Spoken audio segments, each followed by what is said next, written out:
gal who was a member of our club, but she drove 107 miles from Waterford tonight to get here. So she has put out the special effort to be on our program.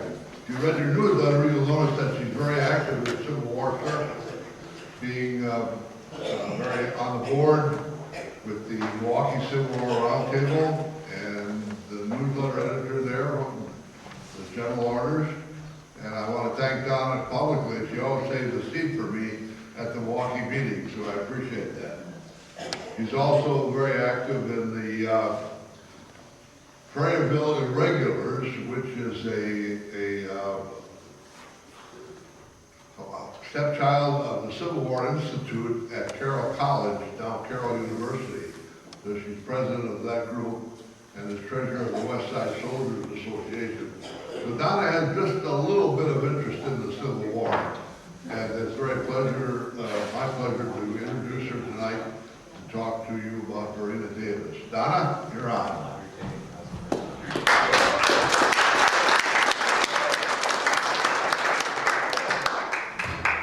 Thank you very much. And I'm really glad it was just a snow flurry on the way up here. A nice breezy little day.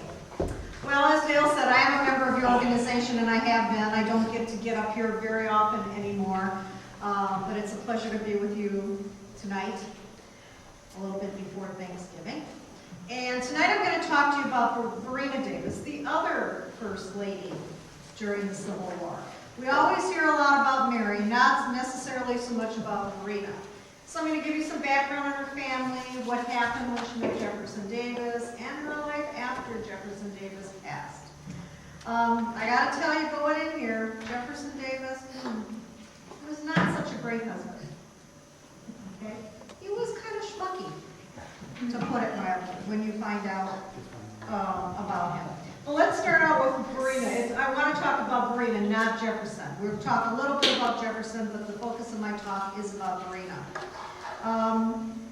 Her family was the Howells. They were very impulsive. They were a hard-driven Welsh family.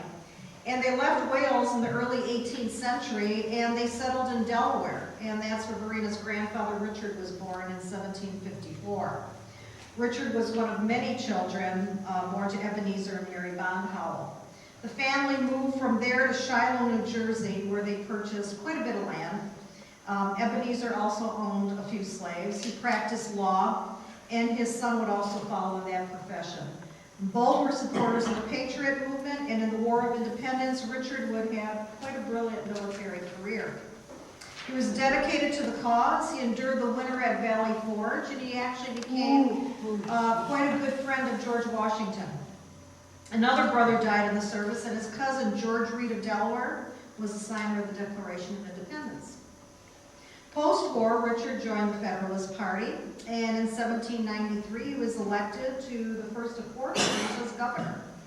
He married a Quaker, Keziah Burr. She was the daughter of a prosperous landowner. She was literate at a time when many women weren't, and would be described by Verena as educated and refined. Richard and Keziah had 8 children, and William Burr Howell, Verena's father, was born in 1795. He had a good education. He'd leave home to join the Navy. Most of his brothers stayed in Jersey and in Pennsylvania. They prospered both in banking and law and in agriculture. And his sisters married into prominent families. And Verena would, through her life, carry on a correspondence with her northern or her Yankee cousins. And she was quite proud of her grandfather and her other kinfolk in the north. She had 34 first cousins in the north, most again, whom lived above the Mason-Dixon line. Okay, so if you look at it in parallel to Mary, Verena is down south with kinfolk in the north, and Mary is up in the north with kinfolk back in the south. Verena would describe herself as having a lot of family feeling and said that a large family is a treasure more valuable than any fortune. And she believed that kinfolk should assist each other, and she did that for her kinfolk for the rest of her life. Her father, William, served in the War of 1812, and after the War of 1812, he traveled down to Mississippi and decided to settle down in Natchez. So he was the southern part of the family. When he arrived there in 1815, it was a thriving settlement of about 2,000 people, and he found a position as a clerk in a mercantile back then. And he also, at that point in time, struck up a friendship with Joseph E. Davis, who was a lawyer, of course, from Kentucky. He owned land in the Mississippi Delta, and he had a brother named Jefferson. And 6 degrees of separation doesn't go very far sometimes when you see the connections. Joseph Davis himself did very well in his law practice, and he would grow very rich in the few years, while William Howell's fortunes went into a decline. Davis introduced Howell to the woman he would marry, Margaret Kempe, and Jefferson Davis would characterize the Kempes as a wild people. Not sure why he thought they were wild, but he thought they were wild people. But then, when you look at Jefferson Davis and the way he led his life, I guess anybody that went out there and had a little fun would probably be considered wild. Margaret's father, James, was a Protestant Irishman whose family included barristers and landowners, and he also served in the Patriot Army. And he married Margaret Graham, said to be a beauty with a sharp wit. And in 1801, their daughter Margaret, one of 6 children, was born. In 1809, after James killed one of his in-laws in a duel over politics, that's when they moved to Natchez. And they lived there until his death, and they purchased a plantation named Marengo. Both James and Margaret would emerge as community leaders. He would help gamblers out of the town center. He helped find a local orphan asylum. He fought in the Battle of New Orleans under the command of Andy Jackson and continued to prosper after the war. Margaret Kempe would pass away in 1818, and James followed in 1819. Margaret's share of the estate, now this is Margaret who married William, made her quite a wealthy woman. She inherited 60 slaves and more than 2,000 acres of land. She would marry William in 1823, and Joseph Davis stood in as their best man at that point in time. And in 1826, Verena was born. She had an olive complexion, which she inherited from her Welsh ancestors, and she was named for one of Margaret's friends. The family lived in a house built by Margaret's family, which they called Kempton. In the early 1830s, that house was destroyed by fire, and the Howells moved to a new home in Natchez, which they called the Briars, named for, of course, the undergrowth around the area. And although the family lived there until 1850, William Howell never bought it. He rented that home for the entirety of their stay there. 11 children were born to the couple, 7 lived to adulthood. And that's a pretty good percentage for that point in time. Margaret would call her children her treasures. She loved books and passed on that love to her children. Her oldest daughter, Verena, was educated. The children would study piano. They learned French. Verena's brother went to Princeton, and the two would exchange letters actually in French. Verena was tutored by a gentleman named George Winchester. And Winchester was educated at Yale. He settled in Natchez as an attorney and then became a judge. He was a law professor in a firm of one of Margaret's brother-in-laws. And in 1830, or in the 1830s, he moved into the Briars, and the Howell children call him Uncle. And Verena would be his only pupil from the time she was a young girl until the time she married Jefferson Davis, which was quite an unusual arrangement for that time period, since most girls were not tutored at all. It was just the boys that were tutored. Verena would also attend, for a very brief period of time, a girls' academy in Philadelphia while her parents visited relatives in the area. She was quite a tomboy. She liked to roam around the Briars with her brothers. When Kempton caught fire in the 1830s, she actually ran inside the home and rescued 2 of her siblings from the fire. She had a lot of friends. She had beautiful large eyes and glossy hair, but was considered plain of feature, and her olive complexion and slender build did not fit the standards of that day, where in the Old South they favored that pale complexion, and a plump figure was considered quite attractive. I like that. Verena was deeply attached to her mother. She had 4 surviving brothers, 3 sisters died as babies, and a surviving girl was born in 1842, and she was quite an affectionate sister. Her father suffered that financial collapse in the 1830s, and once he went through that financial collapse and his personal debts rose for him, he really pulled away from the family. And it came across that he really did not care for his children. Margaret, his wife, her brother actually bailed him out twice. Their goods were sold because of his death, and her brother actually bought the furnishings back and gave them back to the family. And he did that a couple of times, but he was always in and out of financial difficulties. And he then began to start using his wife's dowry to pay his debts.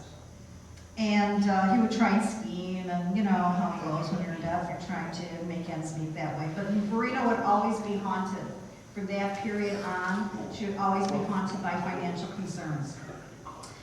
As the family fortunes decreased, Verena and her mother would take on more household responsibilities. Verena learned how to sew and cook. She was her mother's helper as the family increased. And her elder brother, after he left Princeton, did not go on in college. He began working as Jefferson Davis's overseer. And again, as I said, William Howell really pretty much withdrew from the family. Now, Verena's aunt also went through a quite lurid divorce at that period of time, which would also leave Verena scarred and always in fear of a public scandal, which would also kind of direct how she led her life and her relationship with Jefferson Davis. She feared scandal. She would not let any scandal touch her. And it showed in the fact that she stayed in her marriage. After Verena married, though, her mother advised her to control her emotions, do her duty to God and her husband as she had learned to do. In December of 1843, Verena received an invitation from her father's friend, Joseph Davis, who lived about 70 miles away, and she went and stayed with Joseph Davis's daughter. Her tutor accompanied her to the location, and then he left. And that was in about Christmas of 43. When she arrived in Winchester, Winchester returned to Natchez and left her in the care of Joe Davis's daughter. Now, we know Jefferson Davis, he was 12 years older than Verena, okay? Normally in that period of time, you saw marriages happening between people who were 6 or 7. She was 17 when she met him. Okay, so there was quite a big age difference between that. I'm sure you all know a little bit of that history of Jefferson Davis. You know that he was married once before, then he married Sarah Taylor, Zachary Taylor's daughter, and she died 3 months after they were married. And he grieved for her for over 8 years. So this invitation that Joe brought in was kind of to bring a woman into the picture in hopes that he could connect her with Jefferson and maybe get him out of these doldrums and have him remarry and go on with his life. Now, Verena met Jefferson Davis when she was issued an invitation to Joseph's plantation, which occurred shortly after she went to stay with his daughter. So she came to the hurricane, and I'm going to tell you what she wrote to her mother. This is her first impression of Jefferson Davis. She wrote, "Today, Uncle Joe sent by his youngest brother. Did you know he had one? An urgent invitation to me to go at once to the hurricane. I do not know whether this Mr. Jefferson Davis is young or old.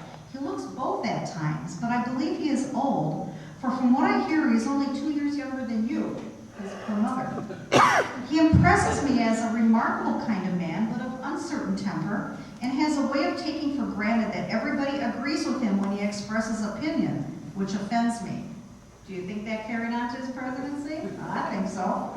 "Yet he is most agreeable and has a peculiarly sweet voice and a winning manner of asserting himself. The fact is, he is the kind of person I should expect to rescue one from a mad dog at any risk, but to insist upon a stoical indifference to the fright afterward. I do not think I shall ever like him as I do his brother Joe. Would you believe he is refined and cultivated, and yet he is a Democrat?" Well, okay. So, Verena fell in love with Jefferson Davis. Here's a 17-year-old girl. She's quite impressed, in an unreasoning way, as she recalled. Davis, on his part, was ready to fall in love again and was attracted to her high spirits and affectionate nature. He called her gifted. The romance moved quickly, and the couple had agreed to marry by the time Verena returned home in February of the following year. Now, her mother had reservations about the match. The age difference was there for them, and it was clear that they didn't think alike. Verena was a Whig, he was a Democrat. Verena thought Jefferson's politics kept him on the road too much. She did not want to live in Briarfield or Hurricane, preferring Natchez. She found it hard to confide in him, although he encouraged her, but also admitted he was prone to censuring her sometimes. George Winchester, her tutor, approved the match, and William Howell, probably again due to the financial concerns, he was pleased with the match. She was entering into a prominent, financially secure family, and Margaret allowed her doubts to subside, and they agreed to the marriage. On February 26th of 1845, the couple were married at the Briars as Verena and her siblings looked on. No one from Jefferson Davis's family was present at the wedding. That included Joe, the brother. The couple went to New Orleans for their honeymoon, and then they stopped in Locust Grove, where, of course, Jefferson Davis took Verena to visit his wife's grave. Kind of a strange way to spend the honeymoon. Verena was gracious about the first Mrs. Davis, but according to her great-granddaughter, she worried about being compared constantly to sainted Sarah. The start of their marriage was good. They read together, they visited friends, they took long walks. Davis seemed to be quite an indulgent husband, yet he already seemed intent on subduing her personality, writing to her mother that her daughter was growing calmer every day, as he wished. She was naive about her duties as a plantation mistress. She expressed surprise that the slaves required so much of her time, and at that time Davis owned about 74 adult slaves. Much of the responsibility for feeding, clothing, and the medical care of the slaves fell to Verena. She cooked occasionally, she knitted frequently, she mended her own clothes. She also made clothing for her siblings and sent them home. She sent food packages to her family back home. 7 years would pass before she would bear her first surviving child. There were miscarriages, most likely in 1847 and 1848. Hints of difficulties began to appear between Verena and her in-laws. She gradually began to see just how different most of her in-laws were from her own family, and they were very self-contained people. She would comment, "The first year of married life is difficult for two people born with a different strain of blood, educated differently, and compelled to make constant compromises of temper and mode of life." She began to wish that the Davises would stop visiting and that they had more privacy at their home. Jefferson Davis's political career also presented problems for the couple. After the state Democratic Party nominated him as their congressional candidate in 1845, he left immediately to campaign, and he won in November of that year. She worried that she'd never acquired the fortitude necessary to be a politician's wife and to bear his long absences. But the nation's capital was quite exciting for the young couple. They arrived there in December of 1845. They moved into a boarding house on Pennsylvania Avenue along with other Democratic couples. Verena gave up her Whig loyalties and became a Democrat, like her husband. Their time in Washington, though, became brief. The U.S. went to war with Mexico in 1846. Davis had promised her he would not volunteer for the Army, changed his mind, and joined, and Verena, once again alone, returned to Mississippi. While he was in the Army, Verena became embroiled in a struggle with Joe Davis. She was under the impression that Joe actually gave her, before her marriage, that Briarfield was Jefferson's, and it wasn't. Joseph had not given the title of the land to Jefferson, and after that argument with Joe, she would distrust him for the rest of her life. She hoped that her husband would be supportive of her in this mission of title, but no, Jefferson didn't back her up.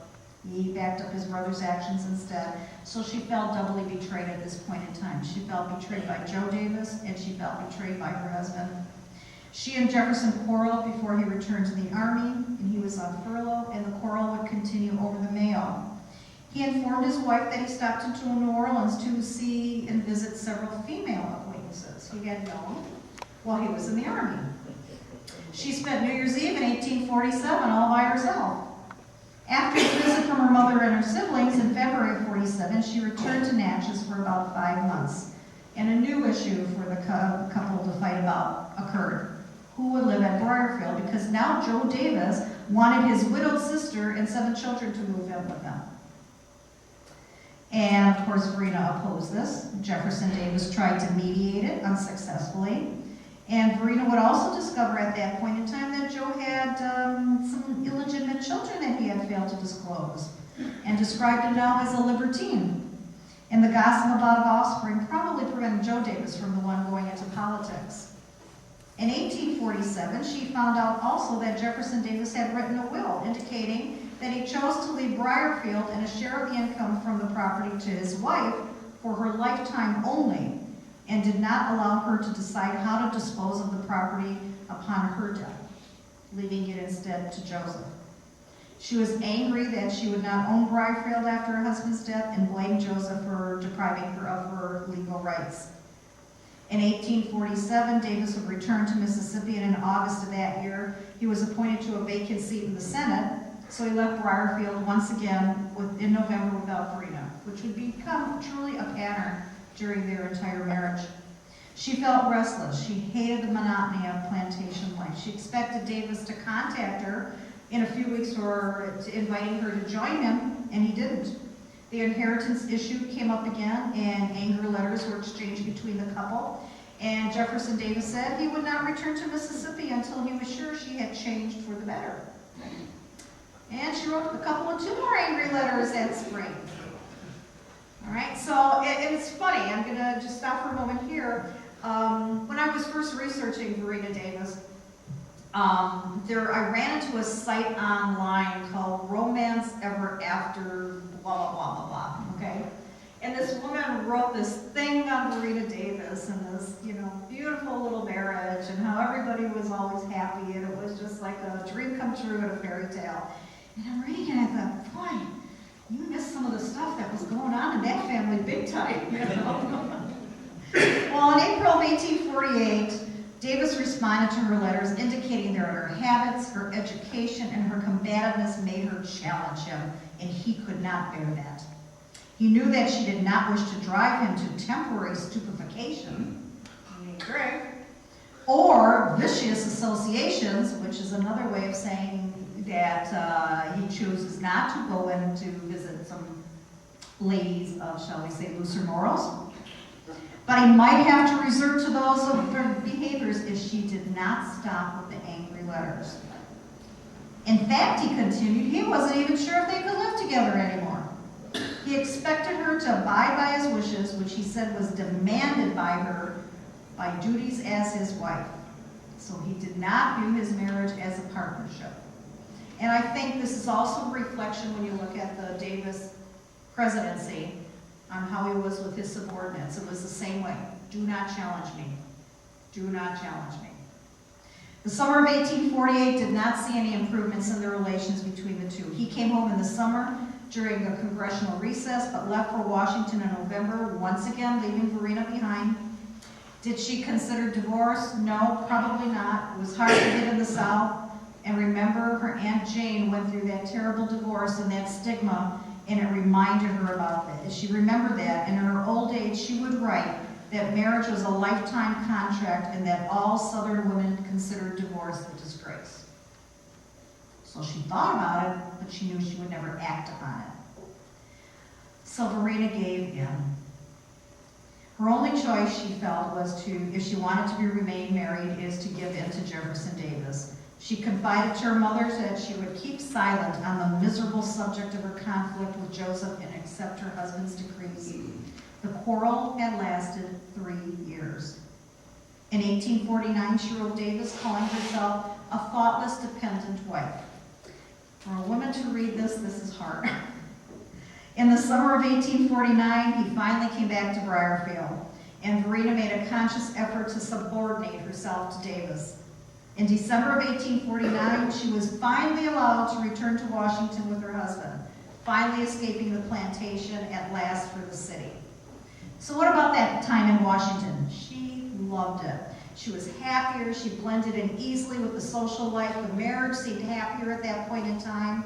She acquired more expensive clothes at that point in time, which befitted her station there. She was proud of his political presence, but didn't always agree with his approach, finding it too fierce for my taste at times. Jefferson Davis himself disliked political women who brought up political topics and tried to discuss them. Verena continued to help her family during that time, who in 1850 had left Natchez for a fresh start in New Orleans. She made clothes again for her family, and she sent cash set aside from her own allowance.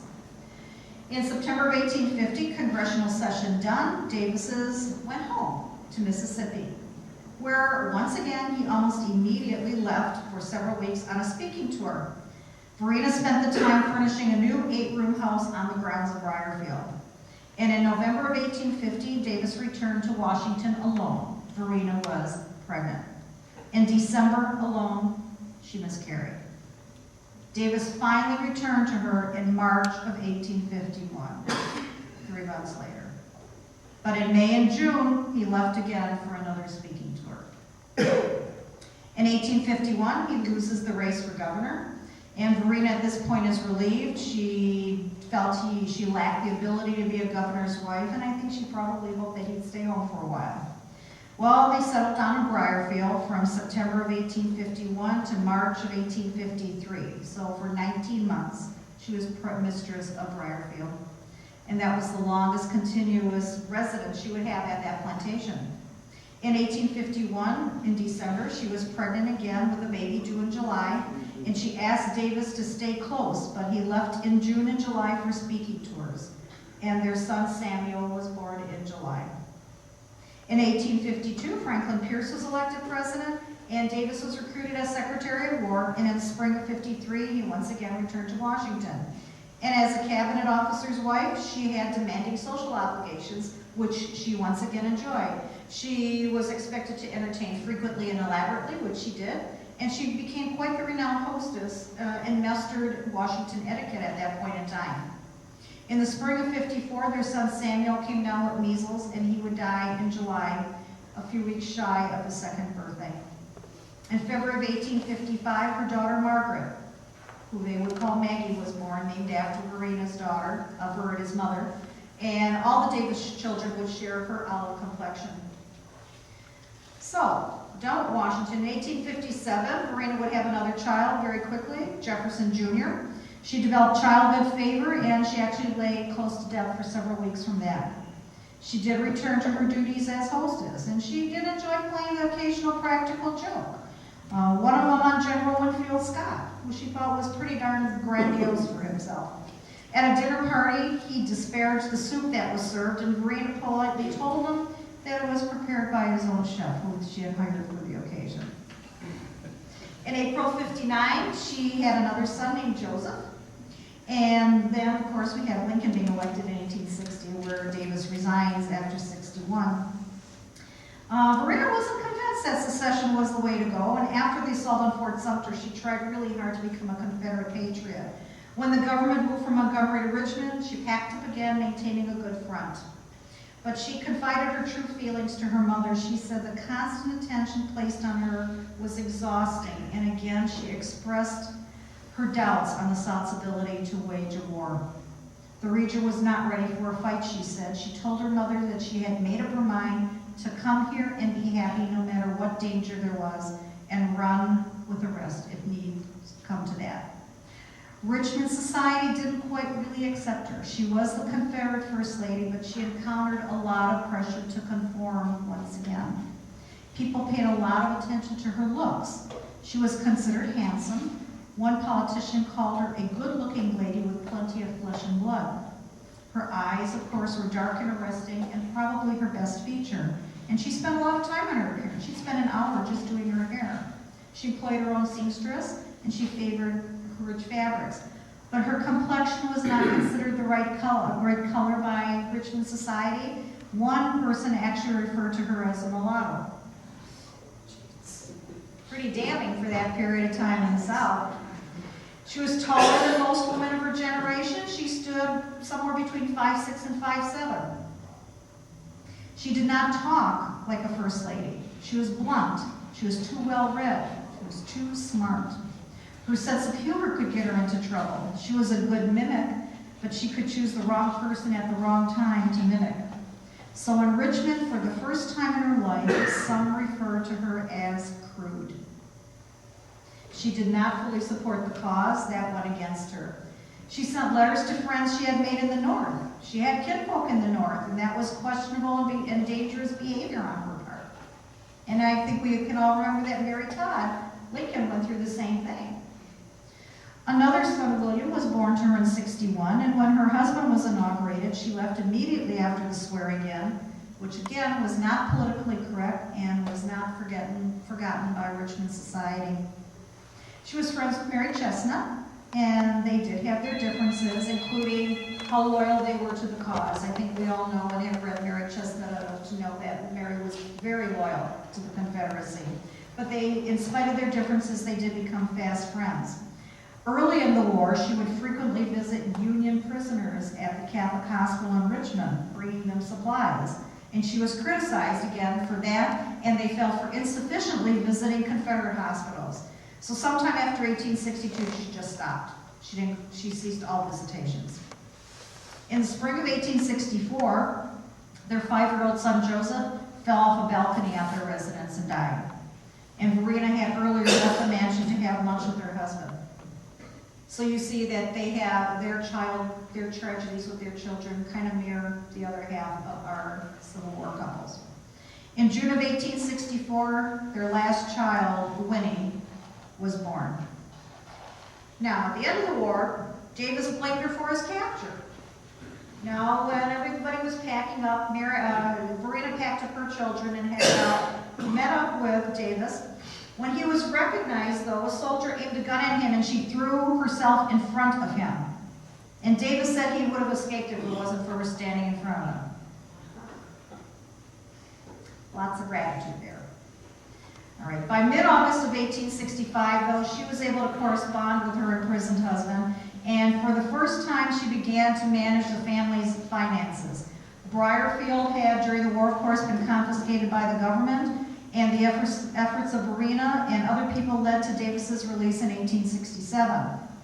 The couple, after his release, and while waiting to see if he would be tried, spent time in Canada, in Lennoxville, Montreal, among other expatriates and ex-slaves. They moved to Great Britain after that to try and resuscitate his finances. They sailed from Quebec in 1868, and Verena looked forward to starting a new section of their life. The aristocracy in Britain embraced the Davises. They visited Paris, but decided not to live there. Back in England, she saw very little of Davis. He was always on the go, and any hope that she might have entertained for a companionable marriage at that point in time, which he had promised her in his letters to her from prison, didn't materialize. In 1869, his attempts at establishing a commission house evaporated. Davis became bored with England, and he missed the South. So he went home. But he went home without her and the kids. He left them in England to fare for themselves. She had to figure out how they were going to live, where they were going to live, and what they were going to use for money, because he left them nothing. He went home. Abandoned once again. He took a job with an insurance company and wrote to her indicating that she needed to make a decision on her own residence. Davis still saw himself as a public figure, and he thought that Verena might have forgotten that. Now he settled in Memphis. And then there was a lady named Virginia Clay that Davis became entangled with. In 1870, Davis is still in Memphis, Verena is in London, and Davis was having an ongoing correspondence with Virginia Clay, whose husband had passed away. Eventually, she would marry someone else, and he would write her a letter telling her that she was his beloved. Well, in the summer of 1870, he now comes back to London, and the family packs up and moves back to the States. In 1871, there's a train incident. Davis is on a train from Memphis to the University of the South in Tennessee, and the Louisville Commercial broke a story that he had a sexual encounter on the train with a woman who was not his wife. No. All right. So now where do they settle? They settle in Beauvoir, which is owned by Sarah Dorsey, who gives it over to Jefferson Davis. Okay. He visited the estate on the Mississippi coast in December of 1876. And if any of you remember from Hurricane Katrina, it was damaged during the hurricane. It has been restored, but there was severe damage, I think, done to the main level of the porch area there. In 1877, Davis decides he's going to write his book there, so they move into there. Sarah became ill in 1879 and willed the home to Davis. In the 1880s, the marriage between Verena and Jefferson reached pretty much an armistice. The finances had improved by that point in time because now they had income coming in from the Dorsey properties that Sarah had willed Davis. Their daughter, Winnie, was educated in Europe, and she was very devoted to both parents. She was engaged for a while to a gentleman named Alfred Wilkinson, Jr. He was a Yankee, a Northerner, and there were some questionable things in his background. there was some banking allegations that were made, and they weren't sure whether they were affecting him or his family, his father and his father's brothers, but there was still that stigma. Well, Verena, at that point in time too, she knew that Davis didn't love her as much as perhaps she loved him. In 1889, she said as much to one of her neighbors, a William Morgan. In a letter to Morgan, she indicated that she didn't like the idea of Morgan's daughter Belle marrying a widower. She said a young woman should not marry a burnt-out vessel. She's blunt, isn't she? She would also write, I gave the best in all of my life to a girdled tree. Her husband was a live oak, good for any purpose except for blossom and fruit. And she wished nothing more than for Belle to have the love, the whole love of a man's heart. So I think that's a pretty telling remark on her marriage too. But Davis still would be the center of Verena's life. Remember, she didn't believe in divorce. She had her duties as a wife. He was her chief responsibility and her chief patient. He suffered from mysterious fevers. He had incapacitating headaches. His weight would end up dropping to 140 pounds. And she explained to one person, a friend of hers, she said, I must, as you know, stay where duty calls me. So by this point in time, it is a duty. Now, Davis dies in 1889. He contracted a cold, which would turn worse and would set him down on a downhill course. He would die finally from acute bronchitis. His daughter Winnie was in Paris at the time, and their other daughter Margaret was on her way to New Orleans when she received the news. Briarfield was left to Verena by Davis, but upon her passing was left to her two daughters, and Verena had no say in that disposition. So once again, Davis thwarted her with her being allowed to make that decision on her own. Beauvoir was given to Winnie, and most of the rest of the estate was given to the daughter Maggie. In need of finances, Verena turned at the suggestion of several in the South to writing a book about Jefferson Davis. The book was over 1,000 pages long, the memoir on Davis, and it was completed and appeared in print in the fall of 1890. And Verena, at that point in time, hoped that she could live off the sales of the book and live her life that way. Well, the book is completed, she then decided where she needed to live. She didn't want to live at Beauvoir. She still considered that Sarah Dorsey's estate. And the house was filled with Dorsey's property. The dishes on the table were Sarah's. The dressings on the bed were Sarah's. Everything was Sarah's. And there were also strangers that kept showing up unannounced at Davis's last home. And it was burglarized while she was away once, so she didn't feel safe there. She didn't want to stay in Briarfield. It was hot and swampy. She didn't feel she could make a living as a planter there. She also ruled out Colorado, which is where her daughter Maggie and her family lived at that point in time, citing the high altitude as unhealthy. So, in 1890, she made a trip to New York to visit her publishers, and that's where she decided to stay. She moved into New York with her daughter Winnie. She would tell Maggie, her daughter, that she was free, brown, and 64, and could do as she wished. So she's finally letting that inner self free. She liked New York. She thought the rent was fairly cheap there. There were several thousand white Southerners that moved there after 1865, and it appealed to her imagination. She would reside in the city for 16 years, her longest place of residence since her girlhood in Natchez.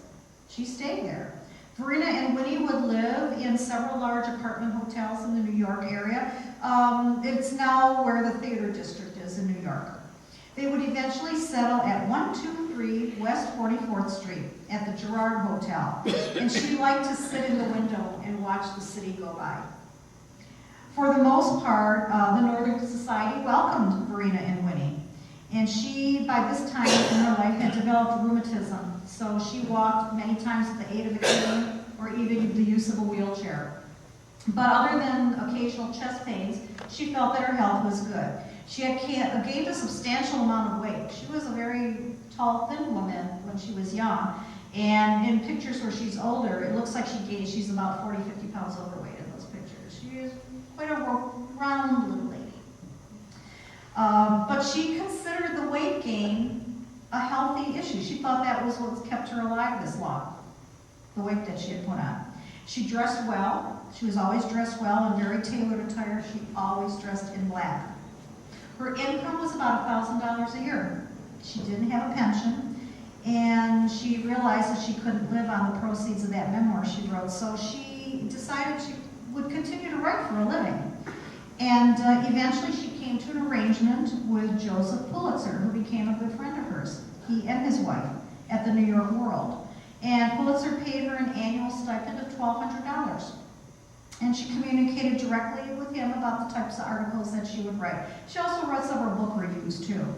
She remained a public figure, and the white Southerners really expected a lot from her. She would call herself Verena Jefferson Davis, or Verena Jefferson-Davis. And she never considered marrying again. She joined all the expected organizations from the South. The United Daughters of the Confederacy named her their honorary president general. But she would not allow her name or Winnie's name to be used for any kind of fundraising without permission, and she never ever gave up her northern family and friends. And she would not leave New York. The South expected her to live and die in Dixie as much as Mrs. Robert E. Lee and Mrs. Stonewall Jackson did, and she didn't. One Birmingham paper really criticized Verena and Winnie severely for abandoning the South, and the New York Times came to her rescue and defense and stated that she had the right to live wherever she wanted to. She met Julia Grant, and they became good friends. She actually wrote quite a very nice article on Ulysses Grant, which probably killed them in the South, that President Davis's widow would write kindly about Ulysses S. Grant. In 1898, Verena and Winnie spent the summer at Narragansett Pier in Rhode Island, and in July, Winnie went to Atlanta on Verena's behalf. Verena was sick, to give a talk to a group, and she rode through in a carriage, in an open carriage in a downpour, and became quite ill after that. So she returned to Rhode Island ill. She was diagnosed with gastritis and was expected to recover, but she really deteriorated, and Winnie died on September 18th at the age of 33. So Verena had one daughter left, and that was Maggie, living in Colorado. In 1905, Verena's health starts to fail. She had trouble with her eyesight by that time and began to lose feeling in her extremities. And in October 1906, at the age of 80, she returned from a holiday in the Adirondacks, and she caught a cold. And that turned into pneumonia. And she had already by that time outlived all but one of her children. She had one sister, Margaret, who still survived.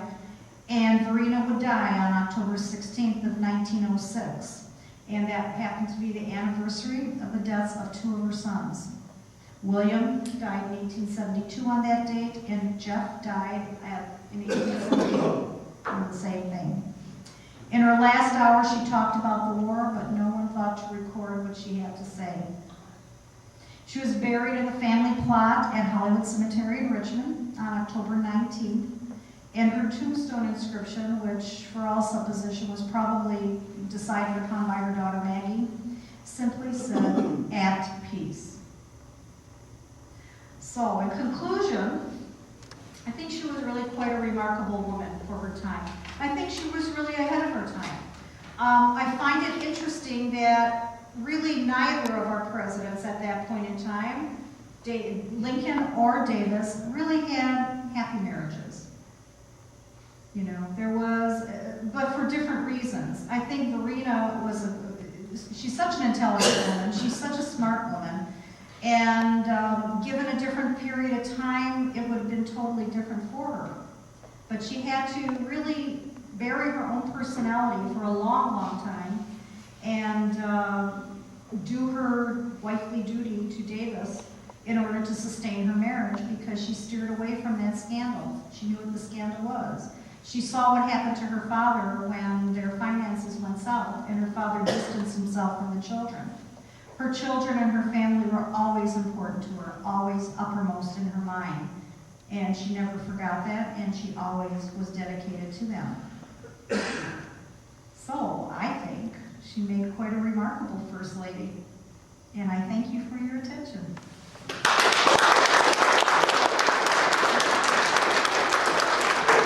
you have any questions, I can certainly try and answer them. You were right about the word schmuck. He is.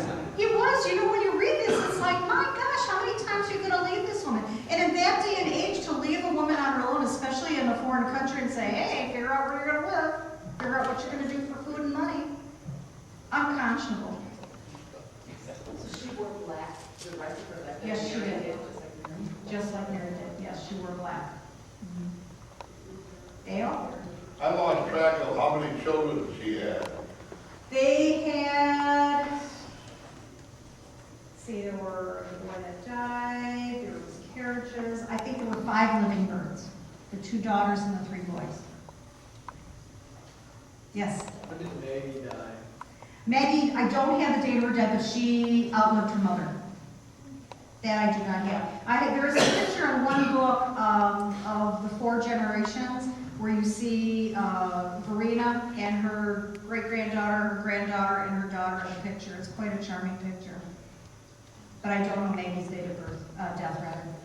The book that Verena wrote, is that still out there? I'm assuming, yeah, it probably is in the archive somewhere that you can get it. They also asked, she was also approached to write her own memoirs.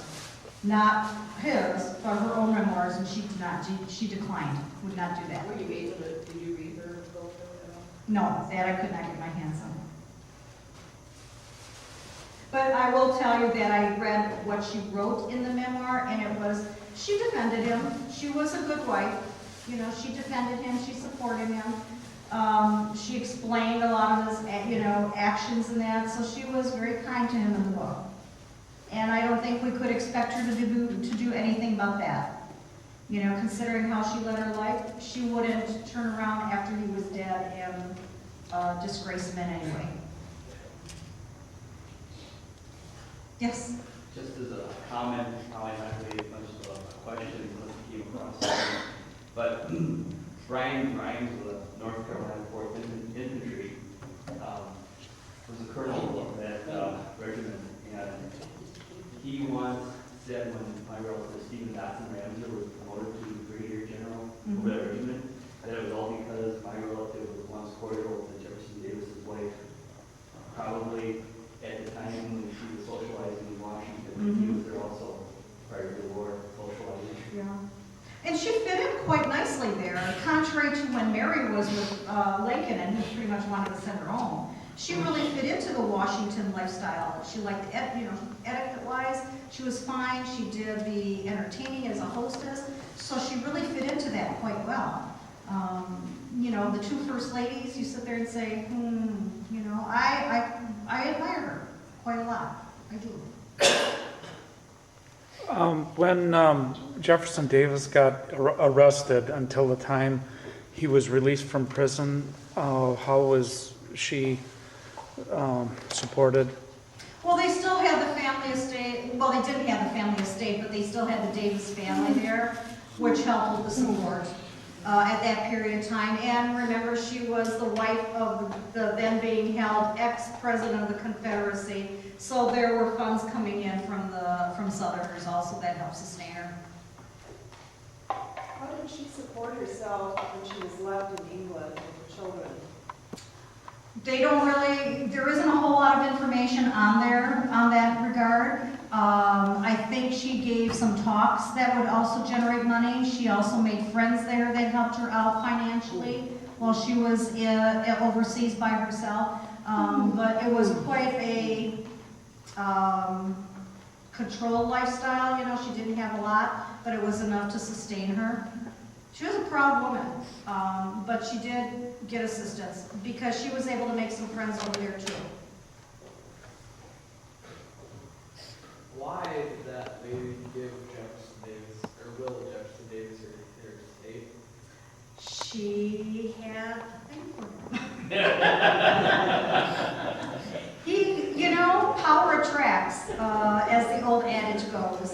And Virginia Clay, the gal I mentioned earlier, he felt that she was his kind of lost love, that that was the woman he should have married because she agreed with him politically on all fronts and that. And Sarah Dorsey ran into him when he was doing his speeches through the South and that, and became quite attracted to him and wanted to support him. It was part of the Confederacy too. You know, she felt that he needed to have a home.